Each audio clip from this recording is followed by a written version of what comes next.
What is up, everybody? Welcome back to Tag Team, the Pokemon Trading Card Game's premier podcasting duo. My name is Riley Holbert, and I'm joined by my good friend, JW Krewall. JW, how's it going today?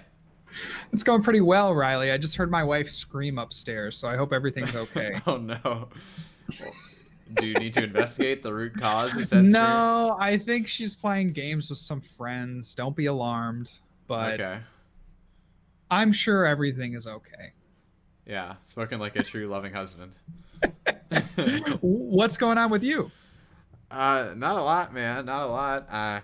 Just keep plugging at the grind. I got my wisdom teeth out on Friday. That was Very fun.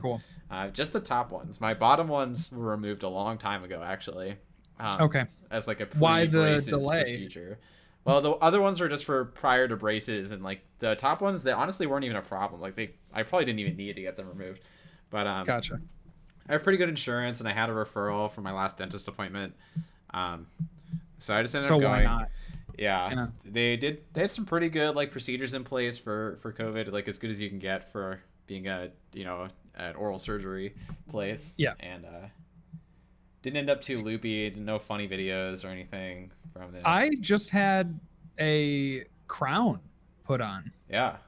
How did that go? Yeah. So it was fine. I mean, it was good. I feel comfortable at this dentist that I go to. So Yeah. it's very nice. They did a good job. I think so far so good. Yeah, I don't have It's any just kind of crowns funny. yet. It's just kind of funny going into, well, I cracked my front tooth in a tennis accident. And Yeah. so it wasn't like, I mean, I do have generally I have like bad a teeth. chip repair, but it's not really a full crown yet. Right, right. Yeah. It's not, I mean, I have bad teeth, but this one I just like needed particular attention. Yeah. And so it's just very weird to do all these activities that we used to just not think about. And then going into the dentist's office, they only have, like 4 appointments Yeah. in any one, slot. I don't know, 2 hour slot or 1 hour slot. And so there's only, 5 chairs set up in the lobby. They're all spaced as far as they can be. And then you go in and they check your temperature and they write your temperature down. And then, you have to wear a mask until they ask you to take it off. It's just it's interesting how much of this stuff we took for granted, and I'm just really realizing it now. Well, No, for I'm not sure. realizing it. I'm not No, realizing just I know now, what but you like mean. this is my first big, I know what you mean. appointment, right? And so it's just interesting how this stuff is happening. Yeah, how Yeah. it's working out. Well, because wisdom teeth removal is a pretty like extensive procedure. Yeah, Um, it is. and so like you need a ride, and like they need to stay in the area is like part of the deal. Yeah. And also, as a sidebar, you're right that they only have a couple appointments in these places, and they really don't want you to cancel or move them. I don't know if you Yes. tried to, but like No. I ran into an issue, and I was like, oh, maybe I should just reschedule. And I'm like, my ride is I'm having trouble finding a ride. Like, Mhm. maybe I should just reschedule for a different date. And they're like, no. Like, your ride can leave if they need to, as long as they're back by like the specified time. Like, just Yeah. please, like, come in. Please come in. uh, it's like I get it though. Like I honestly Yeah. do. But I did find a ride. They took both of our temperatures. Then he had to wait outside. He wasn't even allowed to stay in the lobby. He had to go to his car. Whoa. Yeah, and he just worked in his car for a little bit. Yeah. And the procedure went great though. I honestly like they give you like prescription pain medication as well as like the prescription strength Advils or whatever after wisdom teeth surgery, and I never used any of it. I didn't use any of the medication that they gave I'll me. tell you what, that sounds a lot like I had my wisdom teeth removed in high school, and they pretty much came out clean. I don't think there was any like impacting or kind of crookedness that you often find with wisdom teeth. And so I had mine out.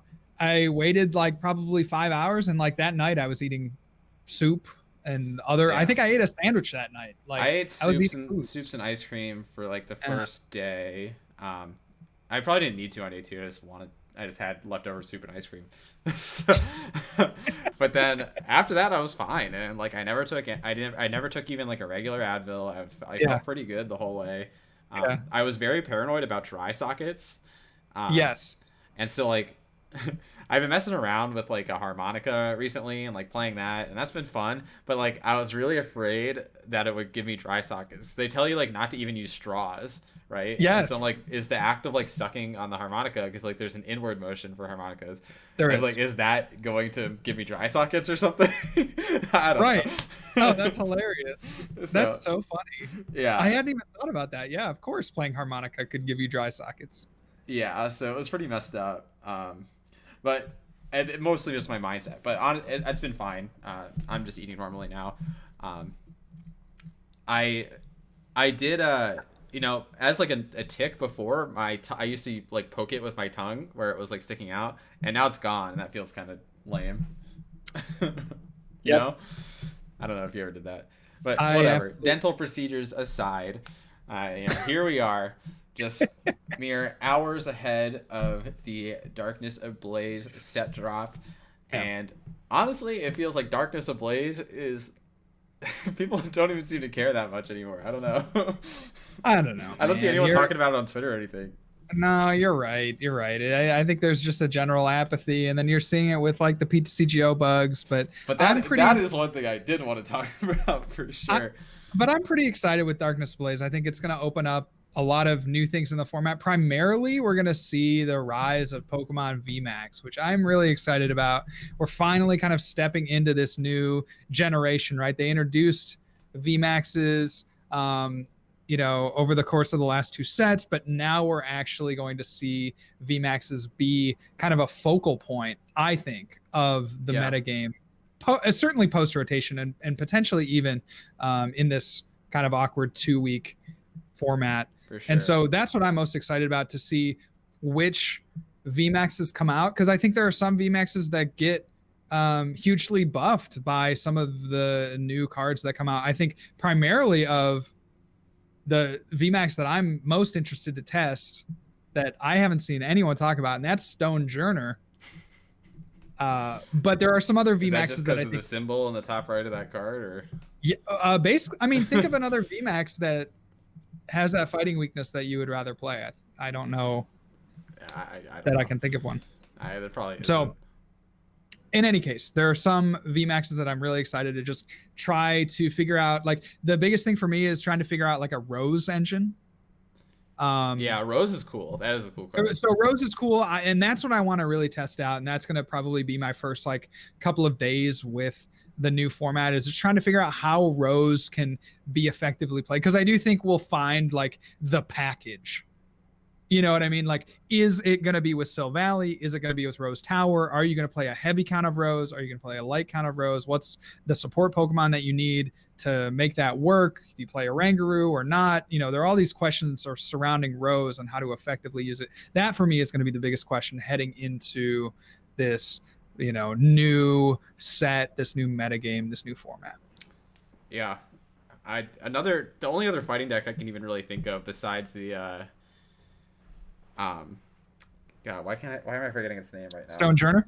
No, besides Stone Journer, Is it the little Galarian Farfetch, Surfetched? well, no, but the deck I'm thinking of is the Santakana deck. But as far as like the one I'm trying to get to, but the the one I am blanking on is it's the little Kirby looking guys. You know what I'm talking about? The Passimian knockoff. Give me a knockoff. Yeah, you're really letting me down on this one. Phalanx. No, Phalanx. Oh, Phalanx. Yeah, God, yeah, of course. You suck, man. You suck. I I really needed you to be there for me in that one. Well, I was trying to think, because I was like, what VMAXs are No, there? I wasn't talking about VMAX. I was talking about just like fighting Pokemon in general. So that's on you. I feel like the Kirby looking guys who are Passimian knockoffs should have been more than enough to get you there. Fair enough. Fair enough. They do look like Kirby. You could have given me like a hint, like another name for a Roman battle formation. But I didn't know it. And That I would was have been the like, problem. oh yeah. Phalanx. If I knew it was a Roman battle formation, I would have known it was Phalanx. I would have need to. Whatever. But Santakana is like the only other fighting type deck besides Phalanx and Sojourner I can even think of. Yeah. Well, and that too. I mean, I'm excited to try these fighting decks, because I think like the format is kind of going in this direction where it's kind of there seem to be a lot of very strong, very powerful Pokemon rising up that are weak to fighting. You think of things like Eternatus, you think of things like Vikavolt. I mean, and then in this weird weak format, you have Pikarom, and you have Toxtricity, and so Yeah, Toxtricity is really getting hurt by this. So Unfortunate, anyway, unlucky. anyway, there's a lot of things that people are excited about that are weak to fighting, and I just think it's a good opportunity to try to explore that. That's the card that I'm most interested in, as kind of like, if everyone goes right, then I can go left with this card. Sure. And that's what I'm looking forward to. Yeah, I'd rather play Sandaconda because it's more hype. You'd rather play Sandaconda, huh? Yeah, it's definitely more hype. Well, how would you play Sandaconda? With the Colossal, man. It's so cool. But how would that? Does it get any better? No. Turbo Patch? Maybe a Turbo Patch, but I'm just thinking this is cool. It's freaking sick. Are you going to be getting a lot of the new set, Riley? A lot of the new set, like physically, TCGO. I'm not really buying a lot of physical cards right now, just because I don't know realistically when the next time I'll get to use them is, unfortunately. I do plan on loading up my TCGO again, as I do every set, even if I don't use it a ton. Right. And I use it a decent amount more recently, but like early in Normal Clash, I loaded up and like didn't do anything with it. Right. Because I was so busy. Whatever though. Yeah, I don't know. The actual Darkness Ablaze cards, besides like Turbo Patch and the Rose stuff, I think Rose Tower is actually a really sick card. Especially, I love. It's very good. Yeah, it should be very good. I mean, we've seen this same effect on Oranguru in the past, and that was, the Instruct was a staple in a lot of decks, even as a one of. But now we have the Stadium card, maybe has a little bit of a different use, and obviously it's not Pokemon, and your opponent gets access to it, but it should open up some various new avenues to play. And again, we think of this combo with Rose, that should be very potent. Yeah, and I don't know if Rose Tower is going to really come out swinging, because your hands are pretty big in this format. But I like the card. I could see it having longevity or like some niche value at some point, even if it's not like an immediate thing. So yeah, I'm a fan. I'm a fan of Rose and the Rose Tower. What I do want to talk about before we get too deep in the Darkness Ablaze rabbit hole, you referenced it earlier. I mentioned that I want to talk about it. Is the TCGO catastrophe that happened today? It's now, granted, as we are recording this, it seems like a lot of it has been fixed according to Twitter sources. But for those of you who are unaware or like haven't seen this going on, earlier today there was a patch in TCGO. I don't know exactly what they were doing with this patch, because Darkness Ablaze cards were already in the client. I guess they were just updating it. They've been putting in the tournament keys and stuff, but I don't really know why now was like the time to do that. But somehow the act of adding in tournament keys just broke like every card. And the way I think it actually happened, I think David Hockman David? The way he summarized it on his Twitter, I think is about right.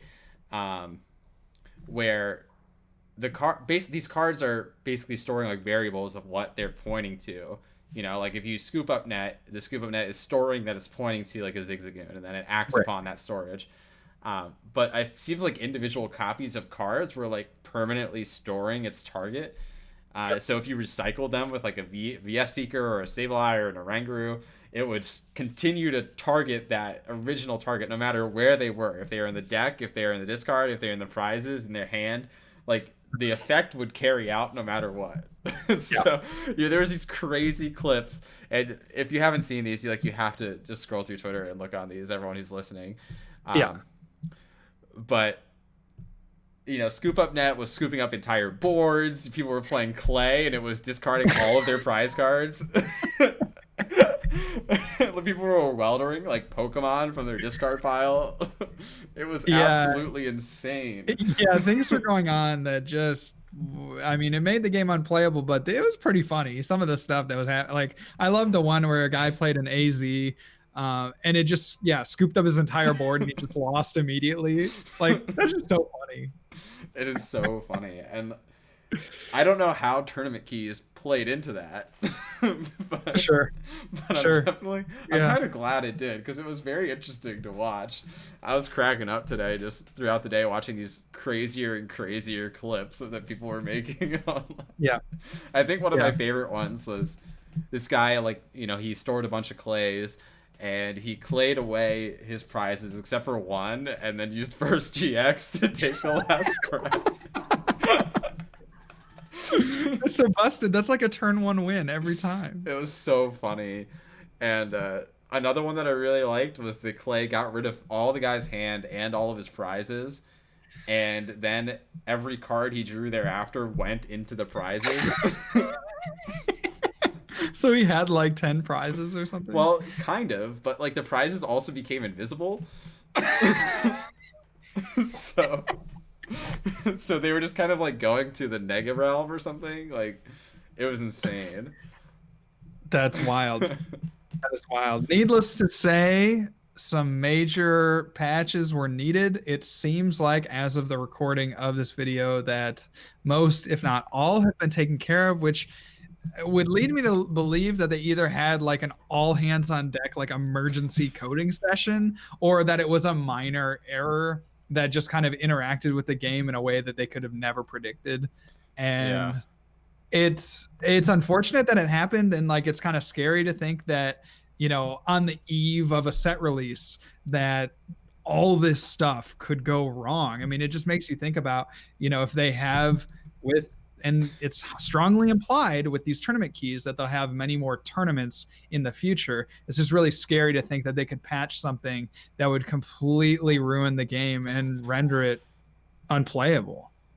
I mean, I was definitely a fan of watching it unfold, but it was kind of disheartening. And I feel like we have harped on TCGO a lot on this podcast over the last few months. And, I don't want to beat a dead horse here. We've already talked about how in the current state it's not ready. But this was definitely like a re-emphasizing of that. Like, even if they fixed most of the bugs or even all of them that were directly related to whatever happened, it ultimately, like, does it even matter? Like, these, we keep running into a lot of game breaking bugs, and this one got addressed quickly, but we've had other examples that lasted for months and months and months, Beast Energy being an infamous example. So I don't know. I would love to see it, and I think this really pushed a lot of people over the edge in having that dialogue, and trying to figure out like what needs to happen. Ultimately, like, we don't have an immediate solution at the end of the day, right? Like, we are not TPCI. We can't say, and TPCI also contracts this, and so we can obviously, like, as a community, we can sum up our complaints and use the appropriate channels, be it support tickets or Twitter or whatever, to voice those. But we're kind of trapped, and it seems like the intent though is to push more competitive stuff, like you were saying with the tournament keys. Yeah. So it's kind of like you're a little at odds with yourself here. Yeah, you're kind of right. You're pushing these two different messages intentionally or unintentionally. I mean, the intentionality is there. We see the tournament keys. I think there's a lot of speculation on what those could mean. There's obviously like a very there are two sides, like two ways that tournament keys could go. Like, on the one hand, tournament keys could be something that they just give out for free, and you get, say, 10 tournament keys for every month or something. And then at the end of the month, if you've used your tournament keys, like the best, 100 players or whatever, get to go into a separate invitational only tournament. Like, that would be the best case scenario for tournament keys. And then, like, worst case scenario could be something like you have to buy tournament keys or something, and then you redeem that for ways to play in more. Anyway, there's ways that the keys can go, but putting that out shows me that they do want to have more competitive play in the game. But then on the flip side of that, they obviously didn't intend for the whole game to crash the way it did, but they're sending another message that they just don't really care that much about the game. Like, if you're going to publish something like that, if you're going to put something like that out into the world, and I'm talking about the bugged client that we saw for the better part of, I don't know, 12 hours today, that if you push that out in the world, intentionally or unintentionally, you are saying to your fans and to the people that play the game, like, we really don't care about this. And that's disheartening, that's concerning. And I just hate to see it. And what I think ultimately the real conflict is like, you can have these tournament keys and the Players Cup rewards that they passed out to everyone who participated today. They said Autumn Players Cup in it, so like, or maybe it was summer, whatever. They said like a seasonal Players Cup, and suggesting that there would be future Players Cups is the idea. And tournament keys also implies that. But time and time again, we've run into the conflict where this client isn't really suitable for tournament play. And so if you want to push tournament play, you have to actually upgrade your system. And whether that means like we need to find a new dev team or hire more developers, maybe there's too strapped on people. I can't say what the root cause of that is. To me, it seems like a lot of the things that we ran into today were things that probably could have been found with like relatively simple QA. And I don't want to attribute like malfeasance to these developers. I'm sure like they're trying their hardest and they mean well, but it could be a staffing issue or lack of priority or whatever. Sure. At the end of the day, we don't know. The only thing that we know is what was put out, and so like it's hard. We are trying to put out this kind of air of positivity. We're trying to give a lot of credit where credit is due for what we have. I think we both are very thankful for what we do have, but at the end of the day, what you put out is what you're ultimately judged on, and the product that we received today let a lot of people down and simply, wasn't acceptable for a company this size of Pokemon. Yeah, if you're this size and you're putting out something that could affect any card, like QA should hit that. Like you should be testing your cards and like seeing that these things are happening. It's water under the bridge. At least they've taken the active step of like addressing it as soon as possible. Very, very happy that has happened, and that needs to happen. Obviously, with tomorrow coming up, it's a big day. Darkness Ablaze coming out, just needed to happen. Make sure that these problems didn't persist into the weekend. Yeah. So another interesting topic, though, on the topic of like Pokemon Company, is they also have come up with their own podcast, kind of stepping on our turf a little bit here. I don't think they would say as much as we say about the client, but no, for sure not.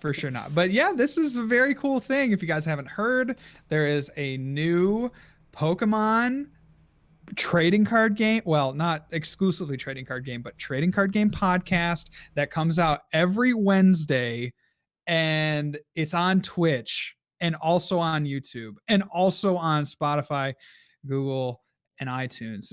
If it sounds familiar, that's right, it is, because we have done that for the last 2 years. But this is not a bitter statement about that. I think this is very cool. I'm stoked to have Pokemon come into the podcasting sphere and to have all these great minds come together and give their takes, be it people that, commentate. It's a lot of commentators for VGC and TCG, some people that work at the company giving their thoughts. I think this is going to be a great medium, a great avenue for Pokemon to reach a broader base. I think it's super cool.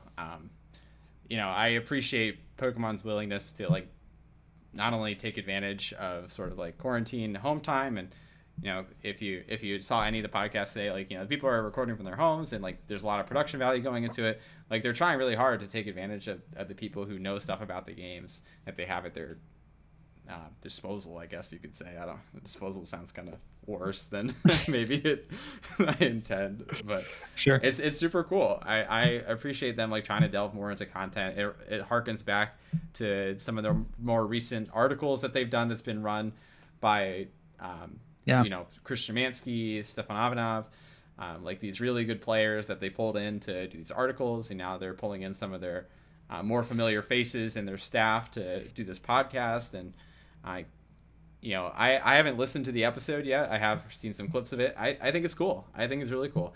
I'm Yeah, excited to see what they I do.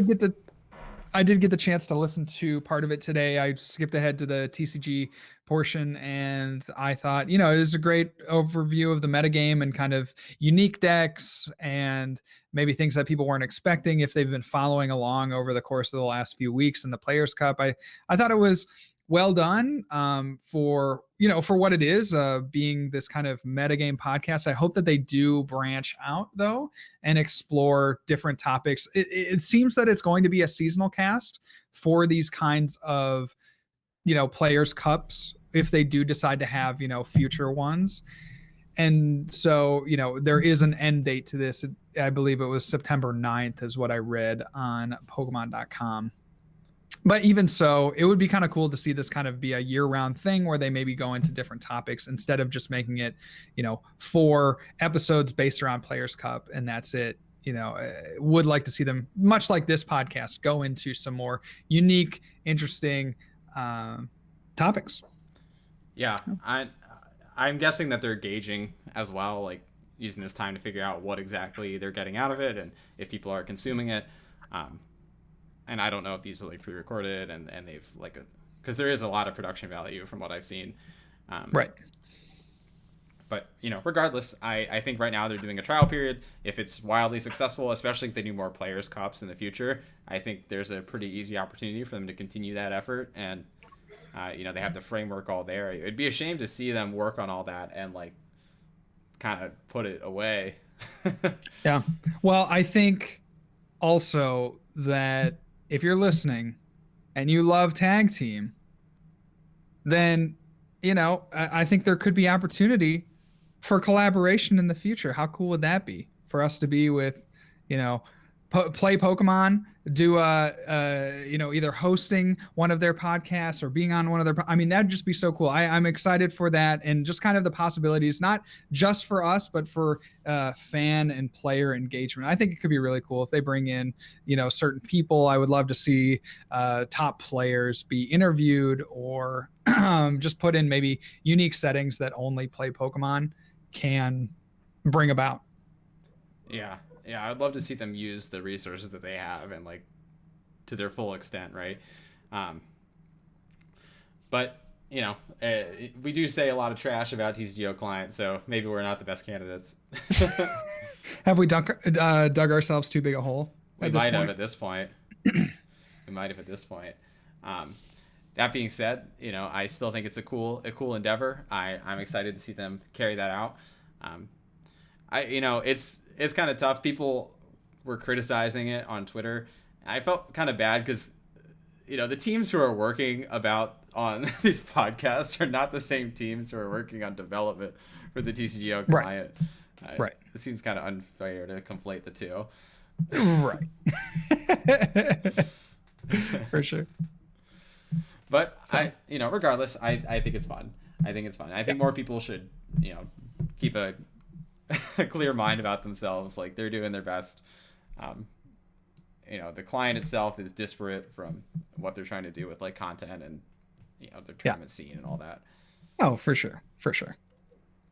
So I think now is a good segue though to we talked about the recent going-ons, but I'd like to dig a little bit deeper into Darkness Ablaze. Obviously you haven't had much of a chance to test since you were in your isolation period. I'm sure you gained a lot of wisdom from the wilderness. I did. Yeah. How to let things go. Yeah. Primarily. Yeah. I realized in my isolation just how much kind of pent up feelings I had just about kind of things that don't matter. I don't know. It's just kind of weird. You get away from social media and you get away from, even friends or certain friend groups, not to say that our friend group is bad by any means, but you just kind of come back in a refreshed mood and really realize oh, okay, this is very important. This is very important. This, not so important. That other thing, not so important. So it really kind of cleared my head. But yeah, Darkness Ablaze. I am stoked. I'm always excited for these new, particularly for the post rotation format. I'm really, really excited anytime there's a rotation. And I just have a question for you, Riley. If you're going into this new format, be it the 2 week format or the post rotation format, kind of what are your thoughts on how you should test for the formats? And you can choose either one, but what are kind of some initial thoughts that you have on testing for a new format?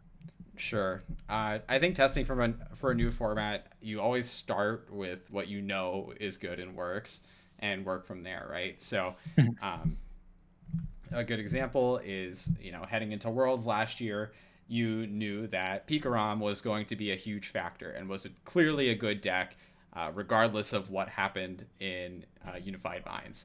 So that was where you can start from, and you kind of build everything out from there. I think that's generally the framework you should use when you head into a new format. Like, what is the current Titan? What stands up to that?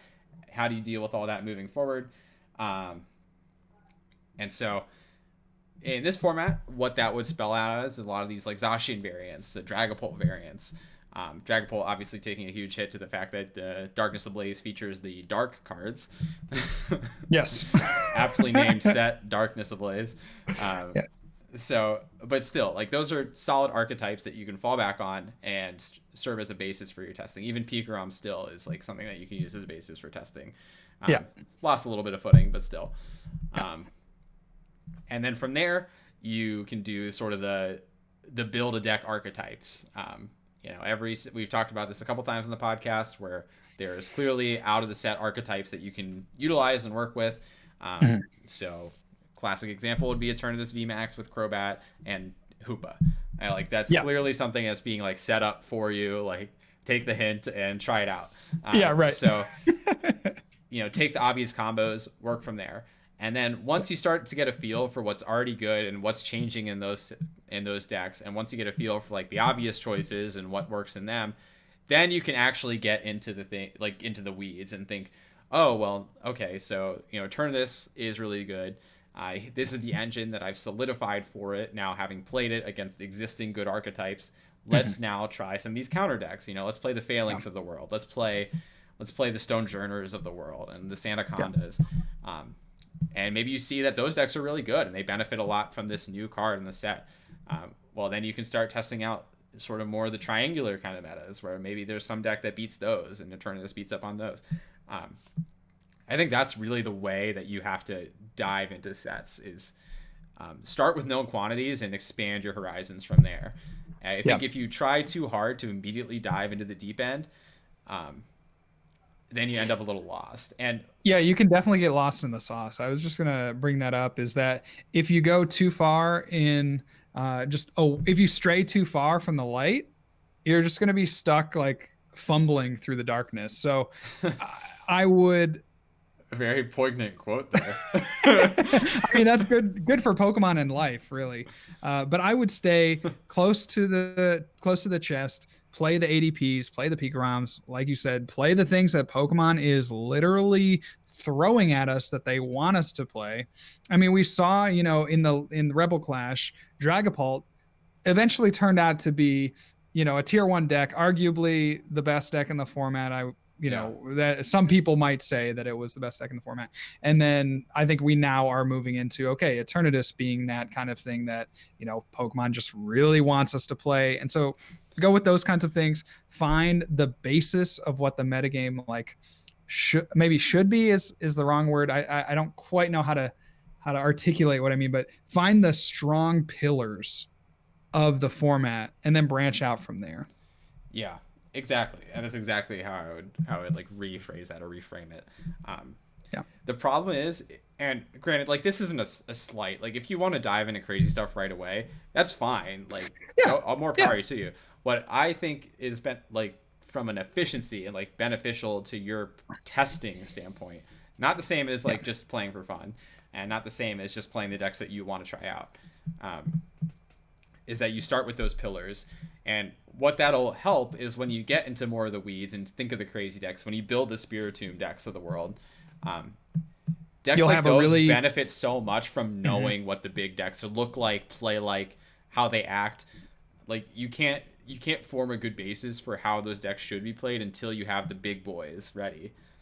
And usually the big boys, they start off at least relatively obvious as far as like the cores of them. Sure. Sure. Absolutely. So and that's how I would approach it. I think you're relatively similar in that approach. Um, Yeah. Well, because I mean, you're kind of building, yes, we're adding a new set, but when you look at it in like the ratio of new cards to old cards, like it's not really, it's very heavily tilted in favor of what we've already seen. So we've put all this time into these lists and we perfected these archetypes that maybe only gain one or two new cards, and sometimes in very small quantities. And so we have these kind of established cards and established archetypes. Don't go too far away from those in initial testing, because you need to get a feel for how the new cards not only interact with that in the deck itself, but how maybe a new archetype interacts against that to form a metagame. And what I'll say as well, to like expand upon that further, is there might be an existing deck that's like a staple deck and even benefits from a new set that can't stand up at all to the new decks. But it's still worth it to start from there and realize, oh, this is inferior to the new things. Let's build from there. Right. Like it's always a worthy starting point. Yeah, I think that's true too. It's like, and especially when you're looking to a new metagame, you know that not everyone is going to immediately shift over to the new stuff. So that's also something to keep in mind when you're building these decks, is like, does it stand up to what people have been playing? Because if people just port over their old archetype, and your new archetype doesn't stand up to the old stuff, then you can really easily just cross that off your testing list. And that's a very easy way to find out whether or not this archetype is still worth pursuing in the future. If it just doesn't stand up to a list that has already been played and has already been perfected, then there's no real reason to continue testing it, in my eyes. Exactly. Yeah. So cool. I want to build upon that a little further. Not really this specific question, but you asked about, you brought up examples of like the 2-week format or the Darkness Ablaze format. Are you going to mess around at all with the 2-week format? Or are you going to jump right into rotation stuff? What's your plan? No, I'm going to test the 2-week format. There is a tournament that is coming up in the 2-week format that is giving away cash prizing, and I feel like this would just be a good opportunity. I've really wanted to compete competitively for the last month, and I just haven't had that opportunity. And so I'm excited to try the 2-week format. I do think that it's going to be unorthodox. I do think, just initially that something like, I really am fearful and am interested to see the types of Vigavolt lists that come out. That to me seems like the deck that has the most pre-rotation potential, in terms of it has electro power and it has Thunder Mountain, and it has all these tools that you can use to really buff Vigavolt. And so that's the deck that I'm most interested to try. That's the deck that I'm most interested to find counters to. It might not end up being the best deck, but it certainly, for me, has a lot of kind of hype surrounding it in my eyes, and I think a lot of other players as well. But it just has these tools that it won't have post rotation. So I really want to dig into the possibilities in this pre-rotation format. Yeah, the pre-rotation formats are always pretty crazy, and it's kind of nice that we have a tournament in that format, because what really sucks heading into actual worlds is when you get the set drop on TCGO, but you can't actually play ladder or anything. Yeah. I remember being so upset about that last year. Yeah. There was like no value in playing on the ladder because everyone was just playing their pre-rotation decks. It's like, what's the point here? Well, you do have those good souls that go out there and do try to play post rotation. And, bless their hearts, man, but bless their hearts. But I just, playing on the ladder to try and find them is painful. For sure. You'll get like 90% through a game, and then all like the last game-winning card is the card that's rotated or something. Oh yeah, definitely. That happened a lot to me last year. That's so really funny. But I got to be back. So the point is, though, it's cool that we're taking advantage of this format. I kind of liked when Worlds. I see arguments both ways, but I liked when Worlds included like the pre-rotation format, for the reason that it just seemed like a good summary of the season. Yeah, that's a really great point. Yeah, I was just gonna use that word summary because it kind of gives us a little cherry on top. It really does feel like the format like doesn't shift entirely, but it just kind of adds a new color to the palette. that freshens things up for, a couple weeks, and then it's all gone. And, it's kind of this poof and this cloud of kind of specialness that doesn't get too stale. It's just very, very fresh. So I don't know. I kind of like this extra format. I think it adds a lot. Yeah, and I think there's still value in like in the actual world's format being like post rotation. Yeah. It shows off some adaptability and how you're Sure. able to like shift your focus, Sure. to a completely new metagame. But it to me it seems a little odd because it's like not the same rotation that you had qualified to Worlds in. Right. Yeah, know? that's Like, true. if someone had gotten all of their CP with the Buzzwole GX card or something, and that rotates, it's like, well, that's a bummer. Like, sorry. Sure. Yeah, you can really be good with a specific archetype and then immediately see it go out the window, which, I mean, there are pros and cons to that, like we've outlined. But Yeah. yeah, It's very not cool. necessarily objectively good or bad. Are you planning on playing anything either pre-rotation or post-rotation? I'm sure post-rotation with like tournament keys. I'm really excited to see how they work those into Yeah. the client. But are you doing any pre-rotation? Probably a little bit. I haven't experimented at all in that format. Have you either? Have you messed around with pre-rotation? In the pre-rotation format, I've only watched videos. I've only really messed around with post-rotation. So it'll kind of be like a regression of thought process. But with the TCGO ladder as an option, it's pretty easy to dive into it. So there you go. There you go. Guys, remember to record your games, write down your testing results. That'll help you immensely. So let's open the floor up now to some viewer questions. Millennial 3 says, what decks are y'all excited to play builds from Darkness Ablaze? I said Vikavolt. Riley, is there one that you're particularly interested in playing? Yeah, I mean, I've called out a couple of times that I am excited generally for Eternatus because I like big bench decks. Zor got me my regional championship. Mega Ray was one of the most fun decks, in my opinion. So I'm excited for Eternatus. I know it's like a vanilla answer, but it's super cool. And then really outside of the realm of Darkness Ablaze, but more into like things that are impacted by it, I'm excited to see Turbo Patch interacting with old existing kinds of cards. Sure. And like what are the cards that just need like a little bit of a boost to be viable? Sure.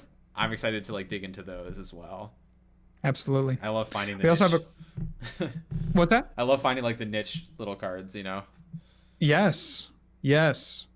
Beelzebozo says, what rotating card are you most relieved to see leave standard format?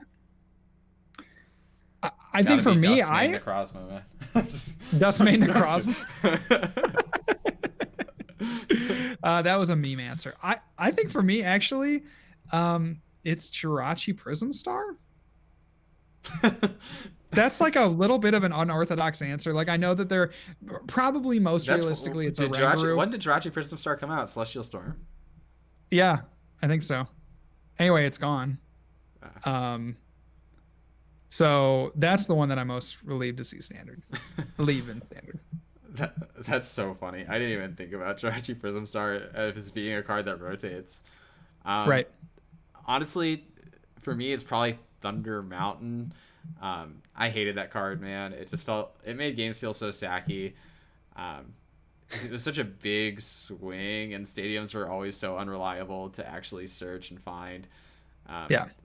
And similarly, Electro Power, I just hated how much Lightning got so much love at once, and it was actually so frustrating to me.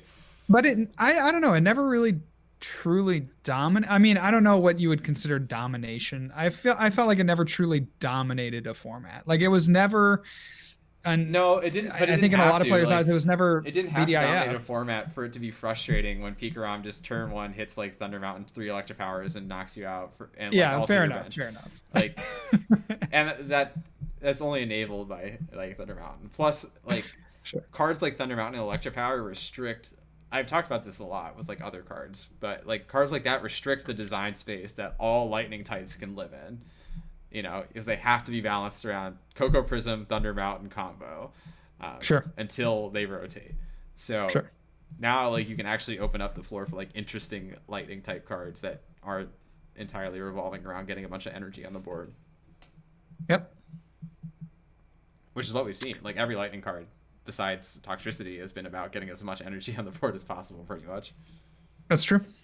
Very true. So Guy Kid says, do you think Galissapod will be good? Yes, I'm a huge fan of Galissapod. I think that card is awesome. So it does 30 plus 50 for each V and GX on the opponent's side of the field. So, you know, you're looking at these Eternatus decks that might have, you know, a couple of Eternatus down. They might have a couple of Crobats down, and you're hitting, you know, for good numbers there for relatively cheaply. So I love Galissapod. I think they did an okay job incorporating some basic or some non-V Pokemon into this set. Galissapod, Hoopa, Greedent to an extent, Decidueye, like to an extent. Those both have, you know, very significant flaws. You were more hype on Decidueye for a while.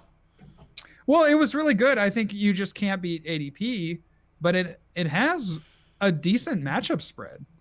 Yeah. So you're still on that. I'm not off it. It really does depend on how big ADP is, because I think the list that Andrew created and that we tested on the stream was very strong. It beat a lot of things. It can't beat fire, which I think that's a fine L to take. I don't know how big fire is going to be, especially in this kind of 2-week format, but then ADP is the real killer for that deck, because you just can't beat ADP, sadly, and I think that makes the deck almost unplayable. There's so many decks where that's like the death sentence. Yeah. Unlucky. Super unlucky. Man, that's another card that's like restricted the entire design space is ADP. But we got another year to go. ADP definitely felt like the card that like should have rotated. Ironically, it came out like one of the latest cards in the block.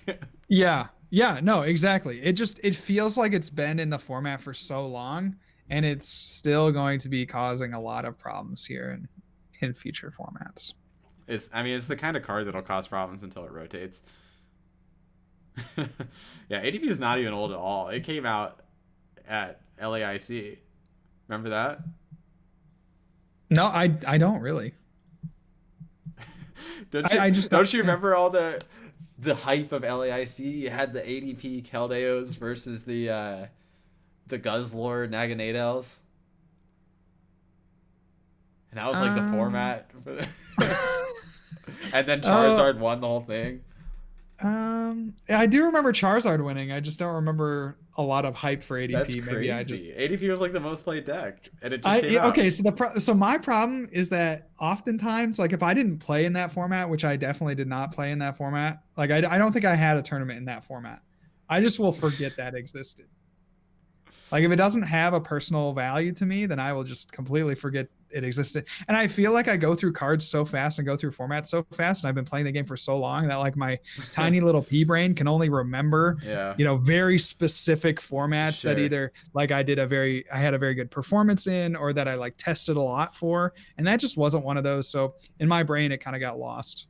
I think the cop-out answer is Dialga is altering space-time, and it feels like it's been here for longer than it really ADP has. Still, bothering me. It's mental now, though. Dialga's making our perception of time seem incredibly long. That's right. I think the problem. So there you go. Answer solved.